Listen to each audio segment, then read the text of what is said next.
All Hallows Eve is almost here, folks, and we've got Halloween coming up, and that means one thing, that you need 31 movies, or a little bit more, depending on the day, for Halloween, and this is a movie marathon for you to watch. These range from cult classics to new age classics to everything in between. Stuff you've never seen before, stuff you might have seen a lot. So let's go through and dive into the 31 movies that you need to watch this Halloween season. October 1st is Trick or Treat, yes, the anthology horror movie from 2007.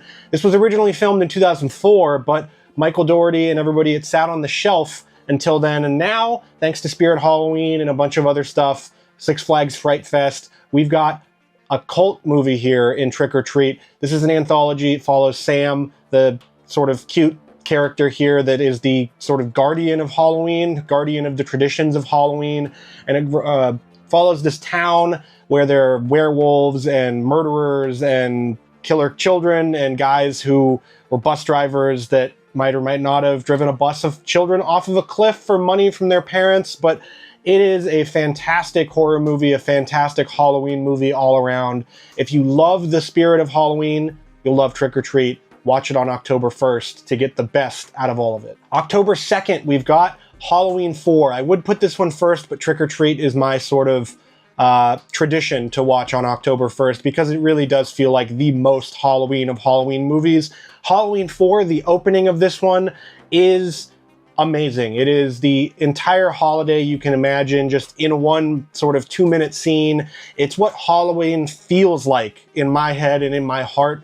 And this movie is fantastic. It does follow the plot of the first Halloween film a bit. It's the return of Michael Myers, after all. We had Halloween 3 that didn't feature Michael Myers unless you watched it on a TV in the movie, but you have Halloween 4. It follows Jamie Lloyd, Laurie Strode's daughter, as Michael Myers tries to kill her and the town, the residents of Haddonfield. And a lot of the people from the first movie do make a return here, but this film is excellent. Dwight Little did just a magnificent job directing this thing, and it is just one of the best Halloween sequels out there. It's a great sequel. It's got great kills, great characters. The fifth movie does suffer a little bit when in that department, but this movie is an excellent, excellent Halloween sequel. If you haven't seen it, or you haven't seen it in a long time, pop this one on, get the popcorn ready, and you will feel like Halloween season immediately. October 3rd, we've got another classic. We've got Dawn of the Dead from George A. Romero. This release is excellent from Second Sight Film if you want to grab this one. But this film is... Night of the Living Dead is a classic. It's just a staple of the genre. And Dawn of the Dead improves on that in every single way. It's a commentary on consumerism in the United States and all of that. And it just has some fantastic, amazing zombie effects, gore, everything. Tom Savini did the effects in this film, so you know that it's going to be good. But Dawn of the Dead is just an excellent release on physical media, and it's an excellent movie if you want to watch it. Just check it out. If you haven't seen Dawn of the Dead, what are you doing? Like, you're a horror fan and you haven't seen Dawn of the Dead, you got to see this movie. And the actors, the acting is great in this. The effects are great. It's from 1978, so for people out there that don't like old movies, it doesn't feel like an old movie. It feels like a contemporary movie, especially with some of the commentary that's going on in here. And you can't go wrong this Halloween season with Dawn of the Dead, or Day of the Dead, or Night of the Living Dead. After those three, it gets kind of dicey for the Romero of the Dead series to me. But this one, Dawn of the Dead, or this one, Day of the Dead, Night of the Living Dead, you can do a triple feature on October 3rd for all I care. But watch Dawn of the Dead if you haven't. October 4th, we have From Beyond, and this is a Stuart Gordon film. It is wild. This film stars Jeffrey Combs, Barbara Crampton. It is just, if you like Reanimator, like on my shirt here, you'll love this film because the roles in this film are swapped. Reanimator, Jeffrey Combs plays Herbert West. We'll get to that movie later on the list, of course, but Barbara Crampton plays the sort of damsel in distress. This film, Barbara Crampton plays the badass scientist, and Jeffrey Combs plays the damsel in distress. And it's just an effects-heavy movie. They're goopy, they're gross, it's everything. And everything that you would want out of this film, you get it, and then some. If you like Lovecraftian sort of horror, you will love From Beyond. And this release from Vinegar Syndrome is fantastic. There's a release from Scream Factory that's also just as good. But watch this movie any way you can this Halloween season if you like that sort of Lovecraftian pink and neon bluish. That's a lot of this movie, is that those two colors, those two hues, and you get that with the effects in it and then some. And if you buy this release, watch the documentary that's included on it as well. It's a fascinating look at how this movie was made. And From Beyond is just one of the best sort of body horror, Lovecraftian horror films that you can watch this Halloween season. October 5th, we have Ginger Snaps. Ginger Snaps is an excellent werewolf movie. It's a werewolf movie mixed with a high school movie, mixed with, commentary on, getting old and growing up as a kid. And this movie, it has, what's her name? Oh no, I'm forgetting her name now. Looking on the back here, Catherine Isabel from Hannibal and other horror movies, American Mary. She's fantastic. She plays Ginger in the film, and Ginger gets attacked by a werewolf and starts turning into a werewolf. And her sister, who is younger, they sort of rely on each other. They're sort of codependent on each other. They start changing, and you have to go along with it. And it's kind of crazy. The werewolf effects in this film are fantastic. The commentary on growing up in high school is fantastic. And just the performances here are really great. It all collides into this excellent sort of 2000 horror movie about werewolves, but it's so much more than that. And for that reason, I love this film, and I recommend it to anybody in Halloween season. Any time of year, really, you can watch Ginger Snaps. But this one in particular, it's got that back to school feeling. It's kind of, whimsical, dreamy almost, and then you get werewolves as well. So check out Ginger Snaps this Halloween season. October 6th, we have what I like to call the thinking man's horror movie, and that is Manhunter from Michael Mann. I have the DVD. I used to have the Blu-ray until my entire physical media collection burned to the ground.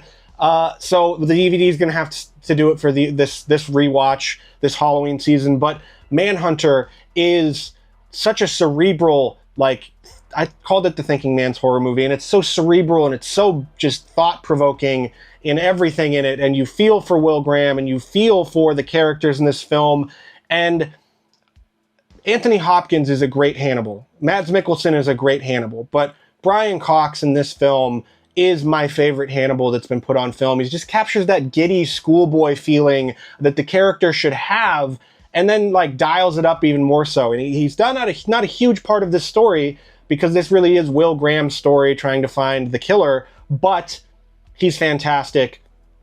Dennis Farina is amazing in this. Tom Noonan is just so horrifying as the Tooth Fairy in this film, and it just all coalesces into this exceptional third act that is a rocking soundtrack. It's beautifully shot. It's just so satisfying as a film watcher. Manhunter is one of the best horror movies ever made, and you can watch it this Halloween season and get all those immaculate vibes that this film gives off. October 7th, we have a classic, a stone cold classic, one of the best horror movies ever made. We have The Exorcist, and this is the WB 100th anniversary edition. You can get this anywhere. It's a really, really inexpensive movie to buy. You can rent it, it streams, whatever. Find a way to watch The Exorcist. And I know there's people out there that, the crazy people of the horror community and horror movie watchers that go, oh, I laugh every time I put on The Exorcist. It's just funny to watch now. This movie, to me, is still one of the most terrifying films ever made. It is one of the scariest films ever made. Still, William Friedkin's direction here is just some of the best ever on screen. It's just, he directs the hell out of this movie, the effects in this movie, the story, everything about it. And then you remember, oh, this was made in the 70s, the early 70s, before Texas Chainsaw Massacre, before Halloween, before Friday the 13th. All of those movies, all of the horror movies we watch today owe everything to this film. This film, it's not just one of the best horror movies ever made. It's one of the best movies, period. So if you haven't seen The Exorcist, you haven't seen it in a while, whatever. You got to watch The Exorcist for Halloween season. And remember, when you're watching these movies and you go, oh, that's not that scary, it looks like pea soup that she's throwing up, you got to remember the time period that it was made at, and then you can get a bit greater appreciation for how scary some of these movies really are. Speaking of scary movies, we've got the Amityville Horror from 1979. This movie, also terrifying, horrifying movie. It's just one of the scariest. There's a reason why this kicked off besides the fact that the Amityville Horror is public domain, and that might be a little bit of a joke with some of the sequels that get made of this movie, but the original here is where everything started. This release from Vinegar Syndrome, it's amazing. It stars James Brolin, it stars Margot Kidder, who's great, wonderful actor and actress, just fantastic in this movie as the two people that basically get the brunt of all the horror in the Amityville Horror, and it's just a beautifully shot movie. It's so creepy in every way. These 70s movies, I know a lot of people forget about that decade as they kind of chalk it up to certain movies, Halloween, Texas Chainsaw Massacre. But the 70s really is the biggest influence on horror, I think, out there. Obviously, without the Universal monsters, we wouldn't have all these horror movies we have today. But the 80s were about the excess. They were about slashers, effects. The 70s were all about atmosphere and actually giving you something that was scary, down to the bone, down to the very foundation of the Amityville house, the Amityville Horror. The movie is just creepy, and it's unnerving, it gets under your skin, and it's a perfect movie to watch this Halloween season. October 9th, we have a bit of a modern classic, and we have Happy Death Day. You can watch this on your birthday, you can watch this really anytime you want, but this movie, it's hilarious, it's an inventive idea. Horror is all about taking things that aren't horrifying and making them scary. Like the movie Groundhog Day. You take Groundhog Day, you add a slasher to it, you get Happy Death Day. Just all around, this movie is so good. The way that it sort of explains the rules without explaining the rules. How it goes through in an inventive ways of just the various days that Tree dies every single day and then wakes up, and just the whole thing. It's just an inventive movie all around. One of the best modern horror slasher films. It's not quite the scariest film out there, which means it's great to show to people that might not be interested in horror. And not everything has to be the most frightening thing ever, the scariest, the goriest, whatever. You got to get people into the genre somehow. We all read Goosebumps in the 90s, and looking back at Goosebumps now, not that scary. Same thing with Happy Death Day.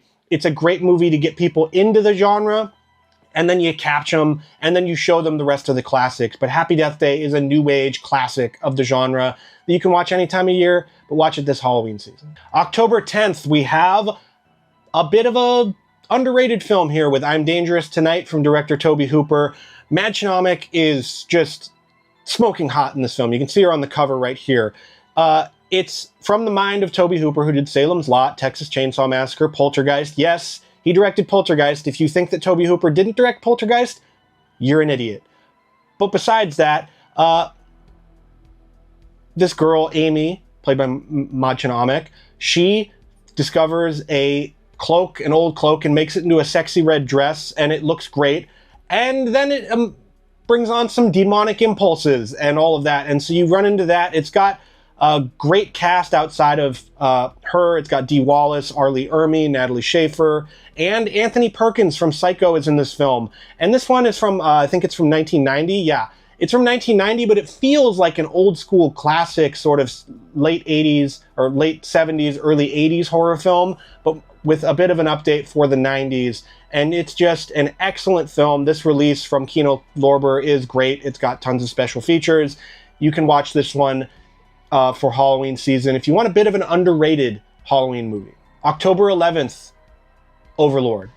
I didn't watch this movie for a very, very long time. I always meant to watch it. It was on my watch list. I wanted to get to it. And then I finally got to it, and I realized, wow, I'm an idiot. I should have watched this immediately, because this movie is very much my kind of thing. It is about it's World War II soldiers, American paratroopers, who stumble onto Nazi super soldiers. And it's frightening. The effects are gory. They're beautiful in such a horrifying way. The cast here is great. This release does have a bunch of special features and all of that, but it's a great film. It comes from producer J.J. Abrams. I know J.J. Abrams is a bit of a bugaboo these days because his track record isn't as great as it used to be, but Overlord is some of the best you can watch. It's a great action horror movie. And if you love sort of those John Carpenter-esque films about, a siege, stuff like that with monsters, Overlord is the movie for you to watch this Halloween season. It's a great ass-kicking, wild ride. It says it on the back here, but that is a really good description of overlord. It's fantastic. Watch it this Halloween season. October 12th, we're missing Friday the 13th in October. We've got Friday the 13th, Part 6, Jason Lives.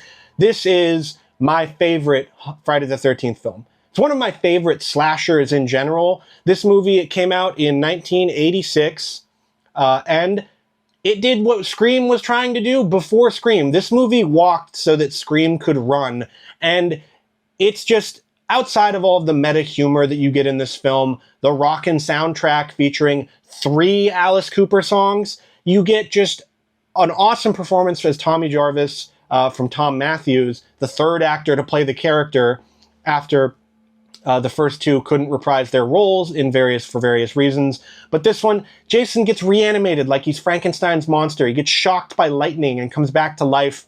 Everything about this movie is fantastic. The soundtrack, the kills, the ambiance, the atmosphere, it just all is just the best that the series has seen, and it's kind of a shame that the series didn't lean as much into the stuff that this film was doing, but nonetheless, we have this movie to watch, and it's got immaculate Halloween vibes, just a great horror movie all around, and one of the best sequels ever made, so go watch Jason Lives this Halloween season. We're coming up on a bit of our modern stretch for the list with October 13th. We've got Evil Dead Rise. This movie is mean-spirited as hell. It is just a mean movie. Everything that happens to the characters in this movie is mean. Somebody gets attacked by a cheese grater. The Deadites are gross. They're filthy. They're disgusting. Everything about this movie embodies what the Evil Dead series is all about. It's set in an apartment building that's run down. The residents get turned into Deadites. This family has to fight their way out of it. And it's just all around a great entry in the Evil Dead series. It's a modern classic of the genre. This is one of the best horror movies of the 2020s.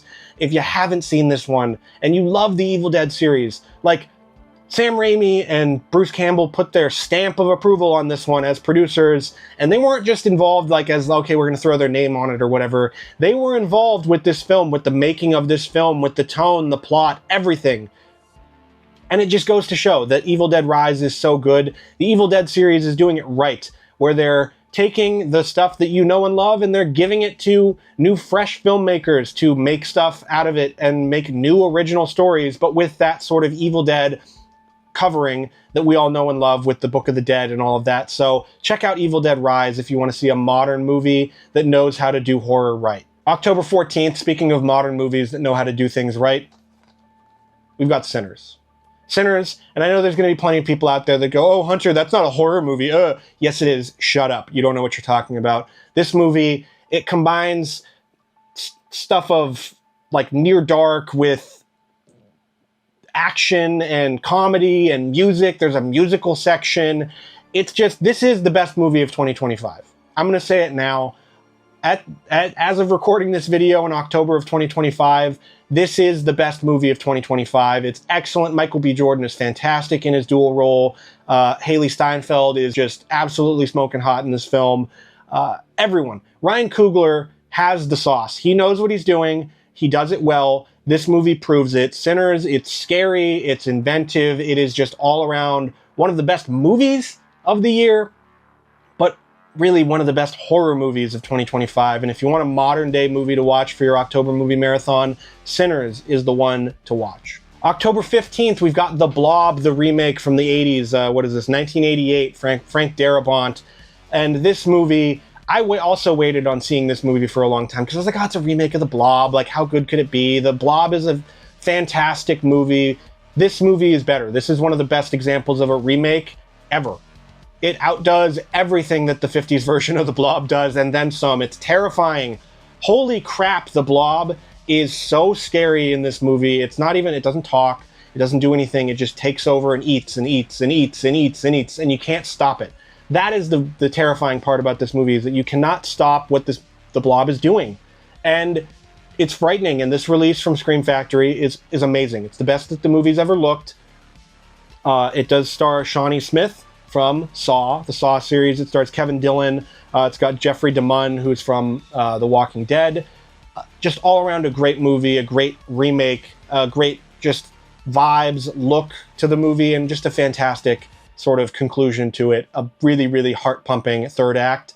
You get The Blob. it's a great movie to watch this Halloween season. October 16th, we're over halfway done. We've got Tales from the Crypt presents Demon Knight.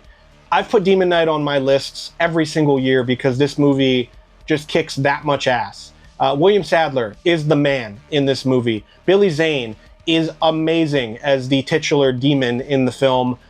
Just a zany, for Billy Zane, obviously, haha, a zany performance, an insane performance from Billy Zane. Jada Pinkett Smith is also great. Just one of the best ensembles in a modern-ish movie. Like I said before, if you love siege movies where people are trapped in one place for the entire time, Tales from the Crypt presents Demon Knight does that, and then some. It has this amazing overarching story about the Demon Knights, and just watch it. It's a great movie. Ernest Dickerson directs the hell out of this one. Just a great effects-driven movie that you will love and you will want everyone in your life to watch after you watch it for the first time. October 17th, we have a modern retelling of Little Red Riding Hood with Freeway. It stars Kiefer Sutherland and Reese Witherspoon. And yes, he plays the big bad wolf. She plays Little Red Riding Hood. And this movie, it is wild. I wish I could show you the back of the slipcover so you could see just the absolute gross effects in this film. But it's a breath of fresh air to see sort of a fairy tale like that get a horror story like this. And Freeway, let's see what year it was from. It's from 1996. So it feels like it's a modern movie for those out there. Once again, I know I'm going to feel old from somebody saying that 1996 is an old movie, but it doesn't feel like that. It feels like a modern movie. You could make Freeway today and or you could just release Freeway today and it would fit right in with the sort of modern horror movie climate. Freeway, it's timeless, it's classic, and it's really underrated, I think. People don't talk about this movie nearly as much as they should. They don't talk about Kiefer Sutherland's sort of devilish performance here, and go check it out. There's a sequel that I haven't seen, but I'll have to get that one at some point, especially if people recommend it to me. But check out Freeway for your October Halloween movie marathon. October 18th, we're going classic. We've got a double feature because both of these movies are really short. We've got Frankenstein and we've got Dracula. Both of these movies were made in 1931. They are stone cold classics of the genre. These come from the Universal Monsters Blu-ray box set. They're making a Dracula 4K set, so you can check those out if you're into physical media. But if you're not, you can stream these on Peacock. They're always available, or at least in October, they're always available. They're both really short also. They're not feature length quite so much, but you can watch both of them in no time. It'll be shorter than watching Terrifier 2 or 3. But great movies. This one includes also the Spanish version of Dracula, which is filmed on the same sets. It's just as atmospheric, just as gothic. Frankenstein, it's a classic. Both of these are classics. It's sort of required homework if you're a horror fan to watch these sort of classic Universal monster movies. And if you like these and you haven't seen them, go check out the rest of them. Check out Bride of Frankenstein, The Invisible Man, The Creature from the Black Lagoon. It's important to watch modern horror, modern movies, but it is equally as important to educate yourself on older movies to see what influenced those movies. And like I said before, without these two movies, we wouldn't have all of these horror movies we get today. These are the genesis. These are the mainstream explosion that we got of horror are from Dracula and Frankenstein. So make sure to watch one, both, all of these this Halloween season. October 19th, we have M from 1931. We have 3 movies from 1931 all in a row. Like I said about Dracula and Frankenstein, those are classics. M, you can watch this movie and you can see the sort of blueprint for modern thrillers, and it is just all around an unsettling and unnerving film. And you get that because it is a sound film, but it does still have those elements of silent film, silent cinema, and you get all of it just in this amazing film here. And you have to guess who the murderer is, and it's a guy that's killing children, and it's kind of heavy for a film from 1931, but this is just an excellent film that everyone should watch. If you love horror films, it's your homework, per se. But yeah, it's haunting, and just the M on the hand, and Peter Lorre is just creepy in this film. All around a classic of the genre that not a lot of people get to watch, or not a lot of people have seen. But if you want to really educate yourself about the history of horror movies, you got to see M. October 20th, we have one of my favorites, which is a blend of horror movies and heavy metal, two of my favorite things in the entire world, and that is with Trick or Treat from 1986.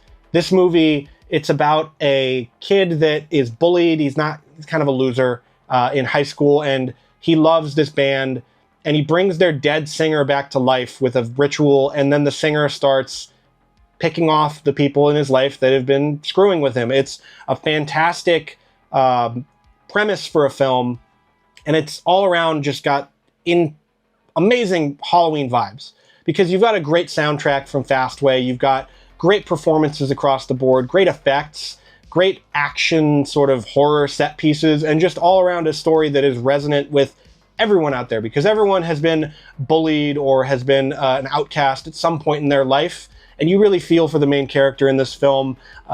It's just a great film all around, just a really good Halloween vibes film, and you can check out Trick or Treat. This is the new 4K release that they put out, but it's readily available to watch, so go check out Trick or Treat this Halloween season. October 21st, we've got Cemetery Man, and this is one of the most wild horror movies I've ever seen. It's about a guy who has to kill the undead when they come back up, but then he ends up falling in love with one of them, and you kind of run into that sort of problem that he has where, do I want to kill this person or re-kill this person or not? And it is all around just wild. It's an Italian horror movie. So if you love Italian horror, you know what you're getting into here. You're getting plenty of great gore effects. You're getting amazing performances and a dub that is pretty good with some of the characters here. But it is just a black comedy, a zombie film that is a cult classic. This movie recently got a new 4K transfer, so it looks beautiful. It's as good as it's ever looked. I wish I would have seen this in theaters when they put it out with that sort of 4K remaster, but you can watch it at home. It is one of the best of the genre. It's really an underrated film that everybody should see in horror fans.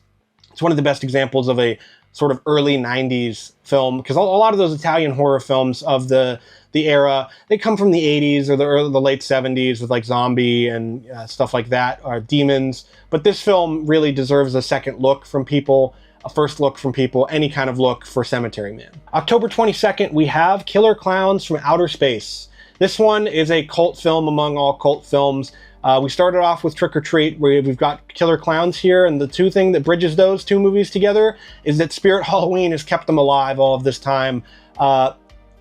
Killer Clowns from Outer Space, I didn't watch this one as well for a very long time until I did. And then I went, why the hell didn't I see that earlier? Killer Clowns, the clowns themselves by the Chiodo brothers are amazing looking. They're just grotesque, they're scary, but this movie is hilarious. It's a black, dark horror comedy, basically.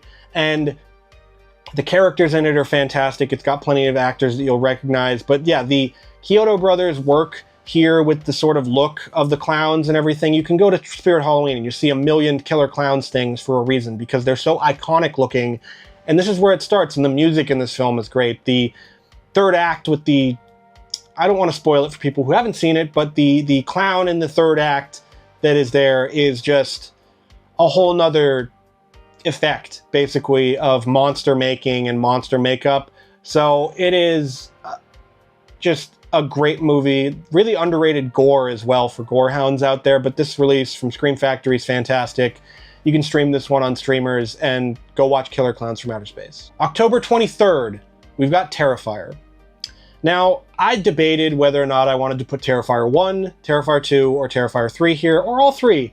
And I figured, let's start with the original, because I don't think that Terrifier is the best movie in the series, but it's a good place to start. If you enjoyed this movie, you will definitely enjoy Terrifier 2 and 3. And if you don't enjoy this movie, you might still enjoy Terrifier 2 and 3, like me, because this isn't the best movie. It's not my favorite in the series. I think Terrifier 3 is my favorite, maybe Terrifier 2, depending on the day. But it took me a long time to watch Terrifier 2 and 3. I had seen this movie already before, a couple of years ago, and it's Art the Clown. You can see the genesis, the beginning of what would make this such an iconic horror movie character.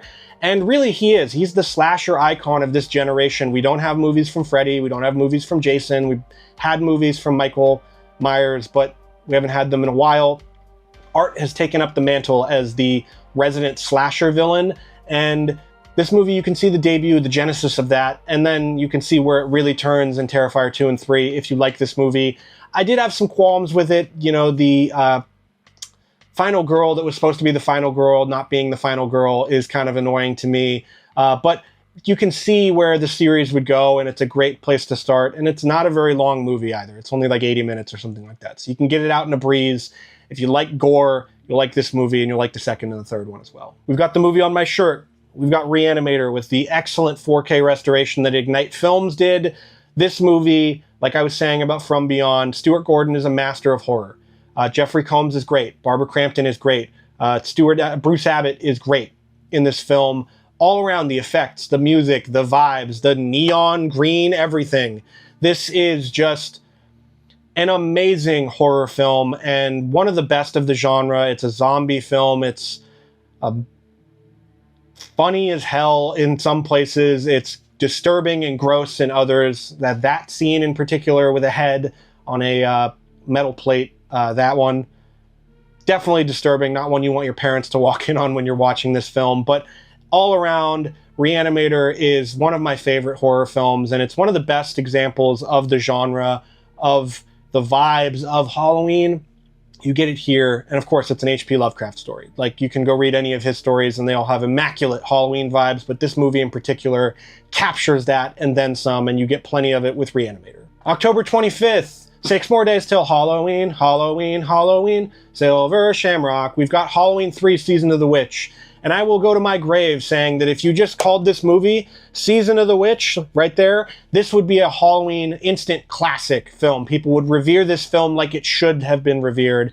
Instead, it's called Halloween 3 because they tried doing the anthology route after Halloween 2 because, well, they killed Michael Myers.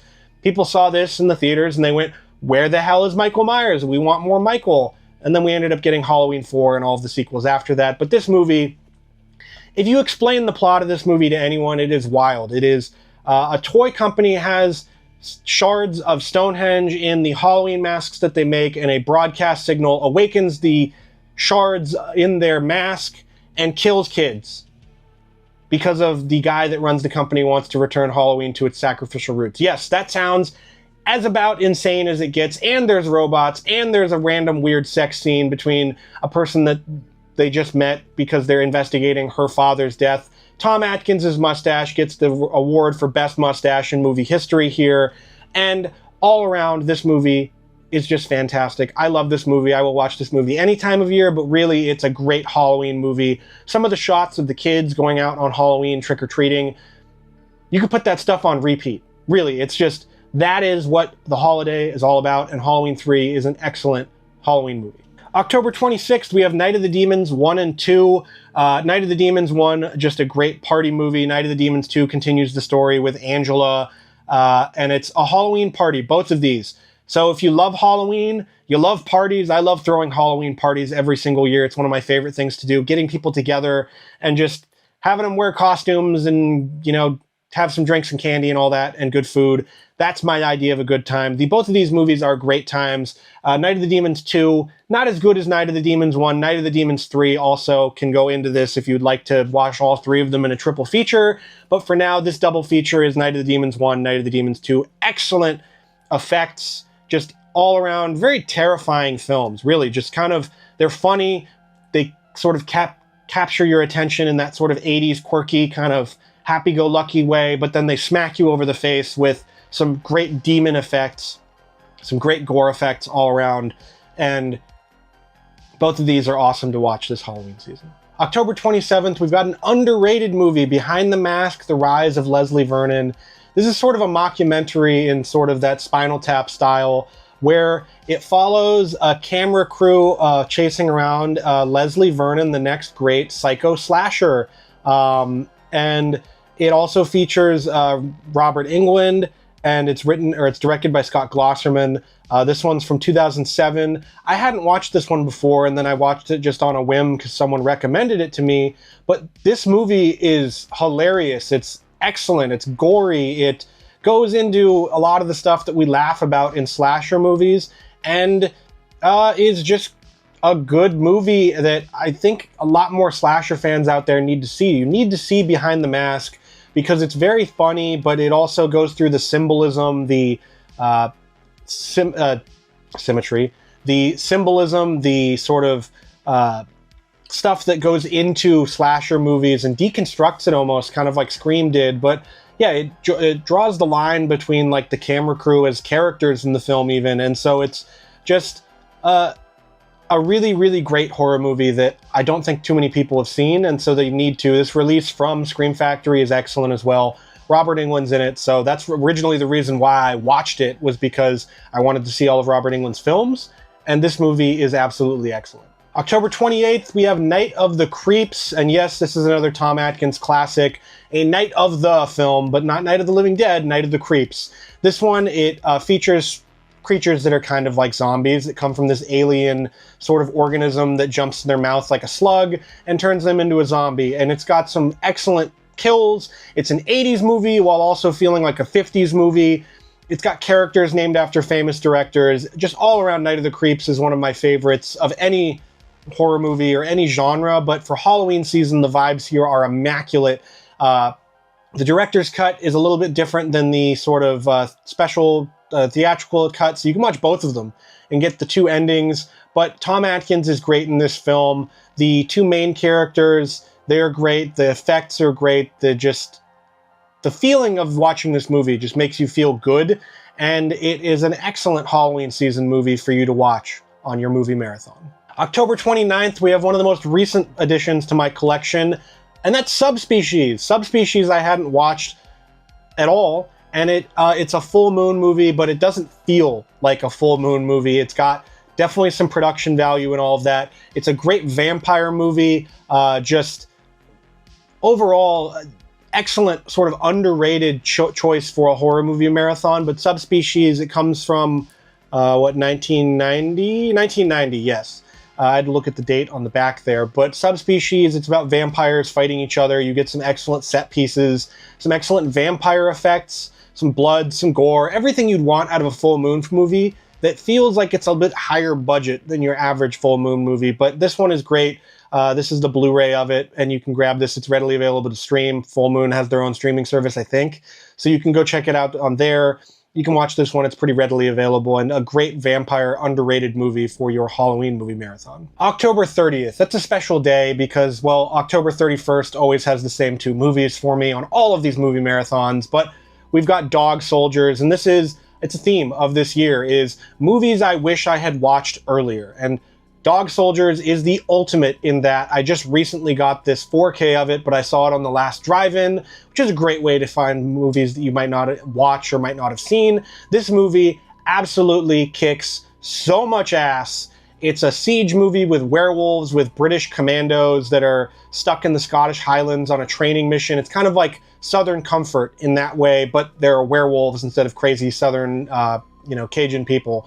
But this one, it's a great team. It's a great ensemble. The werewolf effects are top-notch. Like, they look so goddamn good in this movie. The action is fantastic. It's hilarious at points. It's terrifying at other points. Dog Soldiers, I wish I had seen this one earlier. I really do. And so I'm passing that off to you. You need to see Dog Soldiers if you haven't seen Dog Soldiers before. It is just an excellent horror movie, a rip-roaring, fist-pumping kind of horror movie that will stick with you for a long time after you've finished watching it. October 31st, Halloween.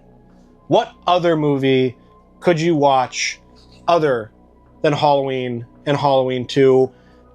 This movie, it ends. This movie picks up right where this movie ends and takes you through the night. I always like watching Halloween while I'm handing out candy, and then as this movie goes along, the trick-or-treaters stop coming in, and sort of this feeling comes over the night, where the jack-o'-lanterns are still lit outside, and you can feel their glow, but you can feel that the night is coming to a close. And then as you go from Halloween 1, the ending of that movie, seeing Michael Myers disappear, it melts into Halloween 2 with the story of Laurie Strode in the hospital and basically Dr. Loomis trying to find Michael and kill him once and for all. And as this movie ends, as the dusk or as the dawn rises and the fog of Halloween rolls out into the morning air. You get Halloween 2 as Laurie Strode is packed up into the ambulance to go to another hospital. But these two combine for the best possible Halloween experience you can have watching a movie or two movies or whatever. My night always finishes with these two, whether that's Halloween 10 years ago or Halloween now. Halloween in 10 years in the future, I'm going to be watching Halloween 1 and 2 on Halloween, handing out candy. But that's it for the Halloween movie marathon. This is 31 plus movies for your Halloween movie watching from October 1st to 31st. What do you think of the list? Would you watch any of these movies? Would you replace any of these movies? Let me know in the comments. I'd love to hear your opinion. I love hearing about stuff from other Halloween horror movie fans. So until the next video, thank you for watching and happy Halloween.